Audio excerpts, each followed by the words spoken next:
ሰላም ጤና ይስጥልን አድማጭ ተመልካቾቻችን ከቶፕ ትንሽ ኔትወርክ ዕለታዊ ዜናዎችን ይዘን ቀርበናል። በቅድሚያ አርዕስቶቹን ብልጽግና ፓርቲ በ5 ክልሎች መንግስት መመስረት የሚያስችል የእጩዎች ብዛት በብቸኝነት ይዞ መቅረቡን የምርጫ ቦርድ ሰነድ አመላከተ። ሀገራዊ ምክክር ኮሚሽን በትግራይ ክልል እንደ አዲስ አጀንዳ የማሰባሰብ እቅድ እንደሌለው አስታወቀ። በአዲስ አበባ ከተማ የእግረኛ መንገድ ዘግተው አገልግሎት ሲሰጡ የነበሩ 2 ባንኮች 252,000 ብር ተቀጡ።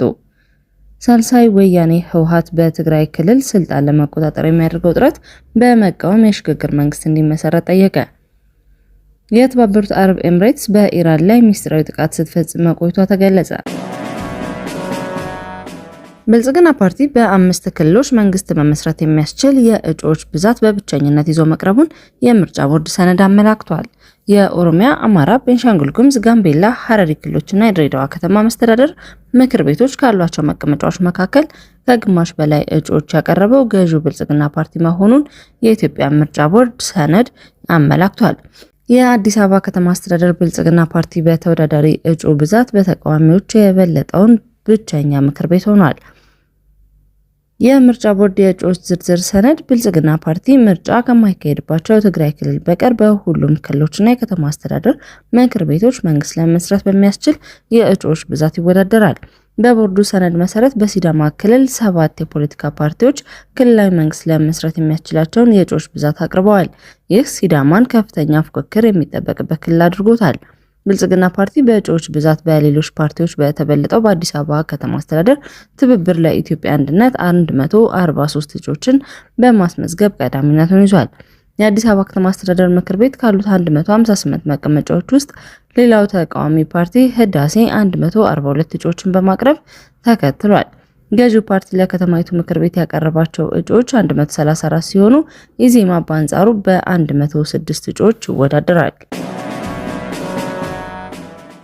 ሀገራዊ ምክክር ኮሚሽን በትግራይ ክልል እንደ አዲስ አጀንዳ የማሰባሰብ እቅድ እንደሌለው አስታወቀ። የኢትዮጵያ ሀገራዊ ምክክር ኮሚሽን በትግራይ ክልል በቀጣይ እንደ አዲስ አጀንዳ የማሰባሰብ እቅድ እንደሌለው ገልጿል። ኮሚሽኑ ከዚህ ቀደም በአዲስ አበባ ከተማ በተካሄደው አጀንዳ ማሰባሰብ በተለያዩ ምክንያቶች ካልተሳተፉ አካላት ጋር ብቻ ለዋናው የምክክር ጉባኤ የሚሆን አጀንዳ የማሰባሰብ ስራውን እንደሚያካሄድ ገልጿል። የኮሚሽኑ የህዝብ ግንኙነት አስተባባሪና ቃል አቀባይ አቶ ጥበቡ ታደሰ ኮሚሽኑ በአዲስ አበባ የተካሄደው የአጀንዳ ማሰባሰብ በድጋሚ ለማከናወን ያለውን እቅድ ተግባራዊ ውሳኔ የኮሚሽኑ ብቻ አለመሆኑን አስረድተዋል። በክልሉ የሚንቀሳቀሱ ታጣቂዎች በምክክር ሂደቱ እንዲሳተፉ ጥረት እየተደረገ መሆኑን የገለጹት አቶ ጥበቡ ከተለያየም ከመንግስት ጋር የሰላም ስምምነት ካደረጉ አካላት ጋር አጀንዳ የማሰባሰብ ሂደቱ መቀጠሉን ተናግረዋል። በዚህም መሰረት በኦሮሚያና በአማራ ክልል የሚገኙ ታጣቂዎች የሰላም ስምምነት በማድረግ በሂደቱ እንዲሳተፉ ጥሪ እንደሚደረግ ጠቁመዋል። በአዲስ አበባ ከተማ የእግረኛ መንገድ ዘግተው አገልግሎት ሲሰጡ የነበሩ 2 ባንኮች 252,000 ብር ተቀጡ። የአዲስ አበባ ትራፊክ ማኔጅመንት ባለስልጣን መንገድ በጊዜያዊነት ዘግቶ ለመጠቀም የሚቀርቡ ጥያቄዎችን ፍቃድ መስጠት፣ ማደስ፣ የመንገድ ላይ ኩነቶች እንደሚያስተዳድር፣ ሕግን በሚተላለፉ ላይ ሕጋዊ እርምጃ እንደሚወስድ የከተማ አስተዳደሩ በአዋጅ የሰጠውን ስልጣንና ተግባር ላይ አመላክቷል።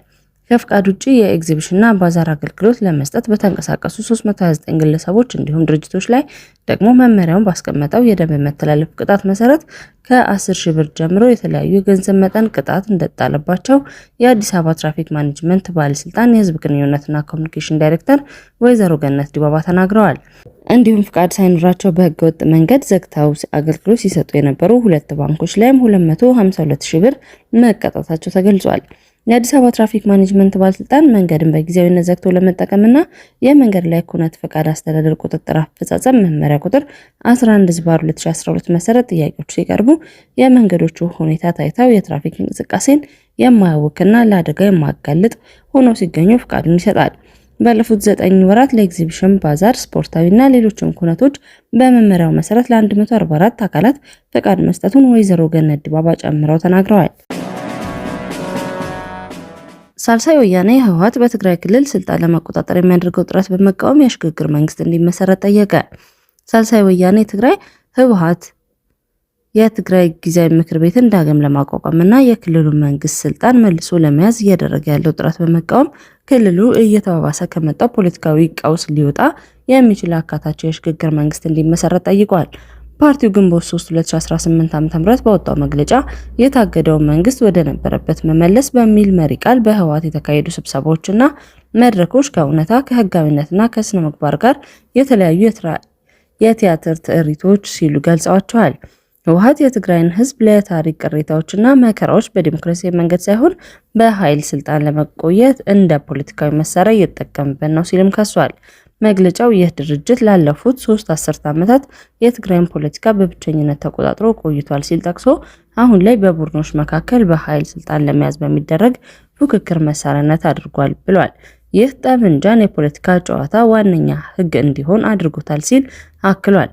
ፓርቲው የህዝብ ስምምነት ሳይኖር የቀድሞ የክልል አስተዳደር ወደ ነበረበት ለመመለስ በሚደረገው ጥረት ትግራይን ወደ ከፋ መከራና ለመረጋጋት ውስጥ ሊከት እንደሚችል ያስጠነቀቀ ሲሆን መላው ህዝብ አደጋ ላይ የሚጥል አደገኛ የፖለቲካ ቁማር በአስቸኳይ እንዲቆም ጥሪ አቅርበዋል። ፓርቲው በምትኩ ሁሉንም የትግራይ ባለድርሻ አካላት የሚወክል አካታች ጊዜያዊ የሽግግር መንግስት እንዲመሰረት ሀሳቡን አቅርበዋል። ይህም የትግራይ ህዝብ ህልውና ለመጠበቅ አንድነትን ለመመለስ ትክክለኛ ሀገራዊ ውይይትን ለማመቻቸትና ዘላቂ ሰላም መሰረት ለመጣል ብቸኛው አማራጭ መሆኑን አበክሮ ገልጿል። የመካከለኛው ምስራቅ ጦርነት በተመለከተ አዳዲስ ክስተቶች እየተሰሙ የመጡ ሲሆን ራሴን በመከላከል ላይ ስትል የሰነበተችው ኤምሬትስ አሁን ላይ በረቀቀ መንገድ ኢራን ላይ ጥቃት ስትፈጽም መቆየቷ ተነገረ። የተባበሩት አረብ ኤምሬትስ በኢራን ላይ የሚፈጸሙ ወታደራዊ ጥቃቶችን በሚስጥር ስታካሄድ ቆይታለች ሲል የዘገበው ዎል ስትሪት ጆርናል ነው። ለጉዳዩ ቅርበት ያላቸው ሰዎች እንዳናገር የገለጸው የዜና ምንጩ ይህም ሁኔታ ኤምሬትስ ከዩናይትድ ስቴትስ እና ከእስራኤል በመቀጠል በኢራን ላይ በሚካሄደው ወታደራዊ ዘመቻ በቀጥታ የተሳተፈችበት ሶስተኛው ሀገር ያደርጋታል ብሏል። ዘገባው ኤምሬትስ በፋርስ ባህረ ሰላጤ በሚገኘው ላቫን ደሴት የነዳጅ ማጣሪያ ላይ በሚያዝያ ወር መጀመሪያ ላይ የአየር ጥቃት እንደፈጸመች አረጋግጫለሁ ብሏል። ጥቃቱ የተፈጸመው የአሜሪካው ፕሬዝዳንት ዶናልድ ትራምፕ የተኩስ አቁም ስምምነት ካወጁበት ወቅት አካባቢ መሆኑን አስታውሰዋል። ምንም እንኳን ኤምሬትስ ጥቃቱን በይፋ ባታምንም የኢራን መንግስታዊ መገናኛ ብዙሃን በወቅቱ በላቫን የነዳጅ ተቋም ላይ የፈሪዎች ጥቃት መፈጸሙን ዘግበው ነበር። ኢራን ለዚህ ምላሽ በሚመስል መልኩ በኤምሬትና በኩዌት ላይ በርካታ ሚሳኤሎችና ሰው አልባ አውሮፕላኖች መተኮሷ ይታወሳል። አድማጭ ተመልካቾቻችን ከቶፕ ኒውስ ኔትወርክ ለዕለቱ ያዝናቸው ዜናዎች እነዚህ ነበሩ። መልካም ቆይታ።